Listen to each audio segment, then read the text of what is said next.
টোনা, আজ আমরা কি খাবো না খাবো সেটা নিয়ে তুমি কি কিছু ভেবেছো? দুদিন ধরে বাসায় কোনো বাজার নেই। ভেবে আর কি করবো বলো তো টুনি।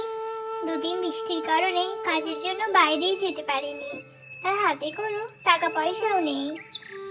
টুনি, কি করে যে আমি সংসারটা চালাবো ভেবেই পাচ্ছি না। টোনা, তুমি এত ভেবো না। মা আমার বিয়ের সময় যে বালা জোড়া দিয়েছিল, তুমি বরং সেগুলোই এখন বাজারে বিক্রি করে দাও। তাতে যদি আমাদের সংসারটা দুদিন ভালো করে চলে। না না টুনি, তোমার মায়ের রেখে যাওয়া শেষ স্মৃতি আমি কিছুতেই বিক্রি করতে পারবো না। দরকার হলে আমরা আরো দুদিন না খেয়ে থাকবো। না টোনা, এভাবে হয় না। আর কতদিন না খেয়ে থাকবো? না খেয়ে থাকতে থাকতে যে আমরা মারা যাব। তুমি আর কোনো কথা পারিও না। এসব কথা বলে টুনি তাড়াতাড়ি করে বালা জোড়া দুটো এনে টোনাকে দেয়, আর টোনা বাধ্য হয়ে সেগুলো বিক্রি করার জন্য বাজারে চলে যায়। তারা ছিল অনেক গরিব, ঠিকভাবে দুবেলা খাবারও পেত না। এভাবেই সুখে দুঃখে একসাথে পাশে থেকে তাদের দিন কাটছিল। কি হয়েছে শুনি, তুমি কিছু বলবে আমাকে? আসলে টোনা, আজ সকালে দিদি ফোন করেছিল।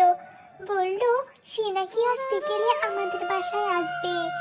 টোনা, তুমি তো জানো দিদির কত ভালো বাড়িতে বিয়ে হয়েছে, কত ভালো ভালো খাবার খায়।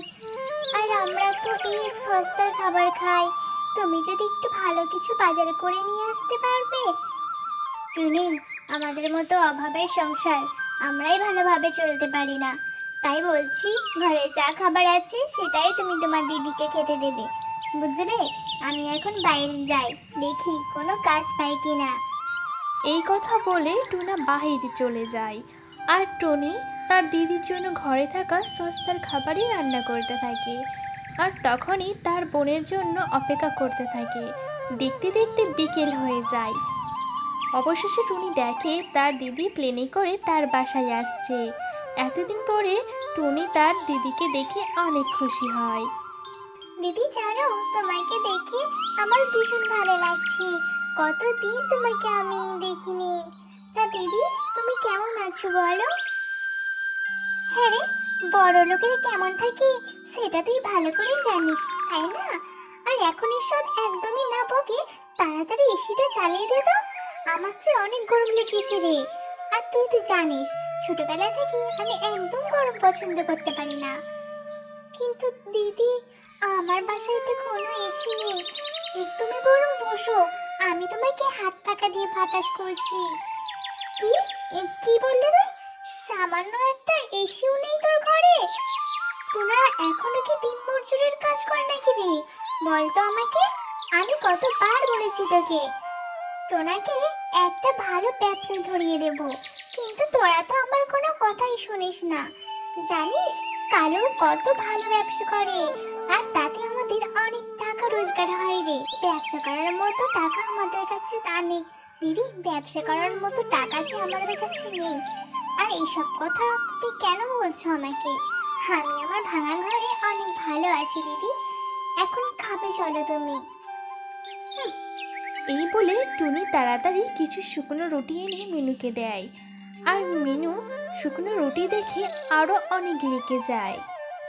শয়তান টুনি, তুই আমাকে এই শুকনো রুটি খেতে দিলি? এখন এই শুকনো রুটি খেতে এসেছি নাকি আমি তোর বাসায়? বল তো। তুই জানিস আমার বাসার কাজের লোকেরা এসব খাবার খায় না। আমি প্রথমে তোর সাথে এলাম দেখা করতে, আর তুই আমাকে এত অপমান করছিস। ও দিদি, রাগ করো না। আমি কোথায় তুমি অপমান করলাম? বরং তুমিই তো আমাকে অপমান করছো। আমার সামর্থ্য দাঁড়িয়ে আমি তো সেটাই তোমাকে দিয়েছি, বলো। আমি গরিব বলে তুমি আমাকে কত কথা শোনালে দিদি। ভেবেছিলাম তোমার সাথে সুখ দুঃখের কথা বলবো, কিন্তু তুমি তো এসে কেমন যেন করছো আমার সাথে।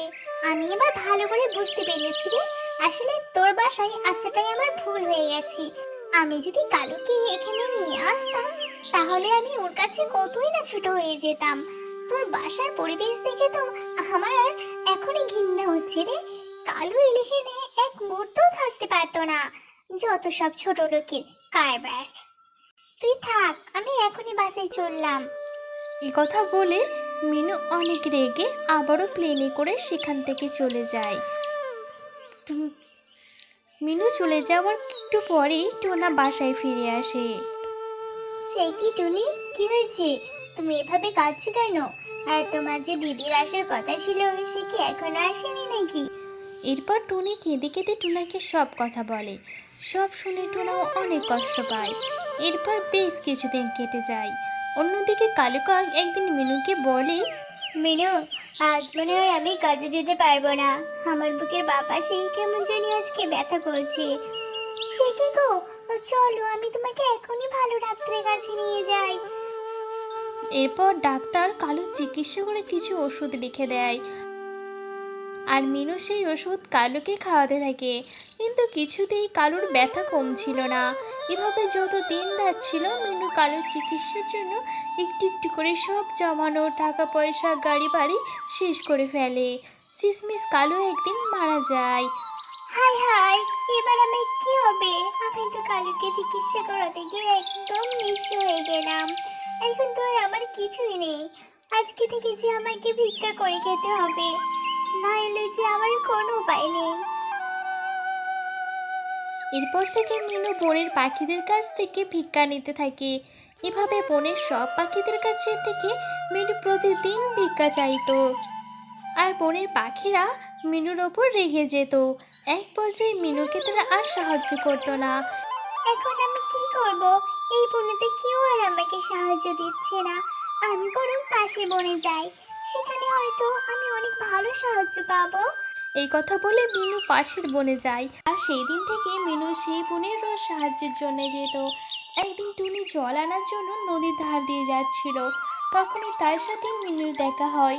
আর দিদিকে এমন অবস্থায় দেখে টুনি চমকে যায়। আর মিনুর কাছে সব কথা সে জানতে চায়। দিদি, এই কথা শুনে যে আমার ভীষণ কষ্ট হচ্ছে রে। আজকে থেকে তুই আমার বাসায় থাকবি। আমরা যা খাবো তুইও তাই খাবি। টুনি, তুই আমাকে ক্ষমা করে দিস। আমি তোর সাথে অনেক খারাপ ব্যবহার করেছি। এরপর থেকে টুনিদের সাথে মিনু থাকতে শুরু করে।